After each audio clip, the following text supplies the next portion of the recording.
Hi, I'm Randall Dunning, and I'm former Mayor Pro-Tem of the city of Garland, Texas, also been a Republican precinct chairman. And today I'm going to bring a little presentation to you about precinct politics and you as part of our Grassroots Academy. Okay, let's look at some wisdom from the past. Whoever would be great among you, he must be the servant, Jesus of Nazareth. That is a fundamental rule in any type of leadership, and as a precinct leader, you will be a leader. Next, know your enemy and know yourself. 100 battles, 100 victories. That's from Sun Tzu, a 4,000-year-old book called The Art of War. If you know your precinct, you know the nature of your precinct, the people that are in it, your opponents and your supporters, you will be able to be successful in prevailing in this political game. Next, you may not be interested in politics, but politics can become terribly interested in you. That is a truism, because the day politics becomes interested in you, typically you've had a bad day. So we need to be interested in politics before politics becomes interested in us. Okay, let's get down to the basics of what we're going to do today, which is we're going to discuss precincts. Precinct level politics. And for us to understand precinct level politics, let's take a look at precincts. Precincts are geographic. As you can see, this is Dallas County, Texas. You notice each of these little boxes is a precinct. And these precincts are what are the building blocks for all the different political subdivisions and districts in which will be active in elections. Precincts are defined by law. There's a complete Texas government code that describes this. And this is true also in other states. For example, precincts in Texas are established by a commissioner's court. Precincts are required for use for such things as election precincts for the general, state, and county officers, special elections ordered by the governor, etc. They are also described, they have boundaries. In each county, the boundaries are described by natural or artificial boundaries, such as roads, creeks, rivers, and city limits. Next, precincts are identified. They're given a number. Typically, in this state, it's a number, and it's assigned by the commissioner's court. These also are the building blocks of such things as wards, districts, congressional districts, state house districts, and we're going to show you a little bit of that in a minute. Next, they have population requirements. A district in Texas, a precinct, must have at least 100 people and no more than 5,000 people. This is important to you because you need to know how many people you're going to have to reach if you're going to effectively work your precinct. You have an upper boundary, and that upper boundary is 5,000. Next, redistricting and boundary changes. These districts are not permanently static. They are changed every 10 years based upon the census. This is why the census data is important, particularly the part that your Constitution is required to give, which is the number in the household. And these are then changed according to law, usually by the Commissioner's Court and by the legislature. Now, I live in a precinct, as you do as well. This is my precinct, Precinct 2110, up in northeast Dallas County. And I live somewhere out in this area. And this precinct map, by the way, is provided by Dallas County Elections, and I'll show you a little bit more about this in a minute. This precinct map defines the boundaries of Precinct 2110. And you can see in this case, it's all roads, railroads, define the precinct. And that within that are the people that are the voters in this precinct. And these are the people that you as a precinct that you're going to have to reach are the people in your precinct. Okay, let's look at some of these bigger districts. Congressional districts. These are the congressional districts that cut into Dallas County. You have the 3rd district, you have the 5th district, the 24th, you have the 32nd, you have the 33rd. All these congressional districts, and as you notice very carefully, they follow precinct boundaries. And these precinct boundaries precincts are the building blocks for which these larger districts, such as congressional districts, are assembled.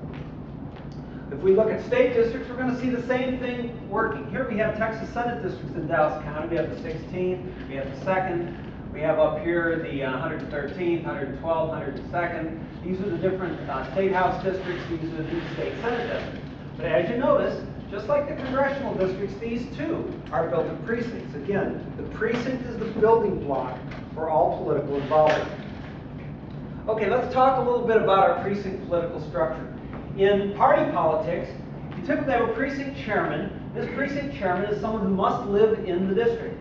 They're a member of their particular political party. For example, if you have 2 or 3 political parties active in your county, you will have precinct chairmen for at least all of those parties. They're elected by the voters in the party's primary election according to the state election laws. and they typically, at least in Texas, they serve for a term of 2 years with no term limits. Now, this is an elected position that's governed by party rules and by the laws of the state. Underneath that are the volunteer positions. One of the most important is the block captain. The block captain is appointed by a precinct chairman, and they are responsible for organizing a section of that precinct. For example, in my precinct, when I was precinct chairman, I had 3 block captains that took care of particular sections of my precinct. Next, you have the precinct volunteer. These are the people who do all the legwork. These are the people that do all the groundwork in the precinct. Now, what kind of groundwork are we talking about? Well, we're talking about canvassing operations, we're talking about literature drops, and we're also talking about activities such as open houses and events designed to get people interested in both the precinct organization, the political party, or particular candidates. Okay, let's look at some of our precinct activities. Precinct activities, first one is canvassing. This is where we personally contact the registered voters in the precinct to identify supporters, understand the demographics, flush out any issues that are of interest to that precinct, and classify the affiliations of people in the precinct. We want to know who are the liberals, who are the conservatives, who are the moderates. We want to find out where people are and sort of take their temperature. Canvassing is the operation you do to do that. It's door-to-door work where you're finding out information and getting to know your precinct. Next is literature dropping, which in this presentation you're going to see things in the box. These are the things that are part of the last 6 weeks before an election. These are the most important things. Literature drop is where we place political literature on the door of homes likely voters that vote in this precinct. Wallpaper drop. That's a general literature drop where you place political literature on every door in the precinct.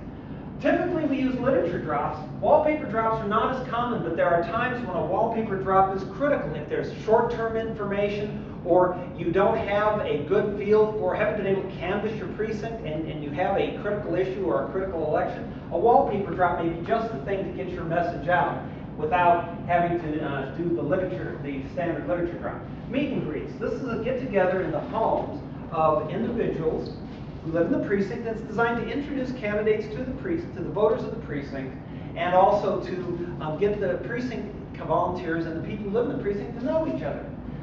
Organizational meetings is a get-together in the home or a public building for the purpose of politically organizing the voters in the precinct. This is what you do when you're building your precinct organization. This is where you find and draw the pool of people that are going to become your precinct volunteers and your candidates. The final thing, the most important thing, is get out the vote.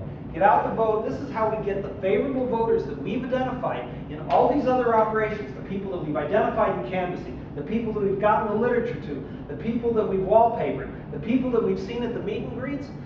These folks, getting them to the polls on the election day is what it's all about. If we've done all these things and we fail at this point, we have wasted our time. Get out the vote is what we do to make sure that the favorable voters we've identified make it to the polls, cast those votes so we win in this precinct.